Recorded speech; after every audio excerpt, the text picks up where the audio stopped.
ये है हमारे लगातार 8 बार बिना हारे विधायक विजय शाह जी। इन्होंने कर्नल सोफिया कुरैशी, जिन्होंने ऑपरेशन सिंदूर के दौरान पर इंडियन आर्मी की तरफ से ब्रीफिंग दी थी, उनके रिलेटेड कुछ टिप्पणियां कही थी। तो उन टिप्पणियों को एक बार आप सुन लो। और जिन्होंने हमारी बेटियों के सिंदूर उजाड़े थे, वही कटे पिटे लोगों को हमने उन्हीं की बहन भेज करके उनकी ऐसी की तैसी करवाई। एक बार मोदी जी के लिए जोरदार ताली। अब कोई भी बात आगे करने से पहले सबसे पहले ये क्लैरिफाई कर लिया जाए कि ये स्पीच 100% गलत है। मेरी नज़रों में नहीं, बल्कि हर एक आदमी की नज़रों में। विधायक जी की भी आंखें खुल चुकी हैं। उन्होंने कोर्ट के सामने 4 बार माफ़ी मांग ली है और कह रहे हैं कि देशभक्ति के जोश में आकर उन्होंने ये स्पीच दे दी थी। लेकिन अगर आप ये वीडियो दोबारा से सुनोगे तो ये देशभक्ति का जोश नहीं है, बल्कि जनता की तालियों का जोश है। जैसे ही विधायक जी ने एक बार ये लाइन कही थी, आधी जनता जो वहाँ बैठी थी उन्होंने तालियां बजाई थी, और जैसे ही नेताजी ने तालियां सुनी, उनको लगा कि मैंने कुछ अच्छा कह दिया है, तो उन्होंने दोबारा से ये लाइन कही।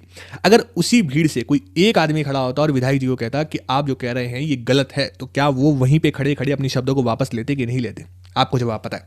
ये हो गई इस पूरे मैटर की बात। अब बात करते हैं इसके अराउंड पॉलिटिक्स क्या चल रही है। 3 पॉइंट ऑफ व्यू निकल के आ रहे हैं। पहला है भारतीय जनता पार्टी का पॉइंट ऑफ व्यू। बीजेपी के पास मध्य प्रदेश के अंदर कोई भी इनसे बड़ा आदिवासी फेस नहीं है, और मध्य प्रदेश के अंदर करीब करीब 20% आदिवासी जनसंख्या है।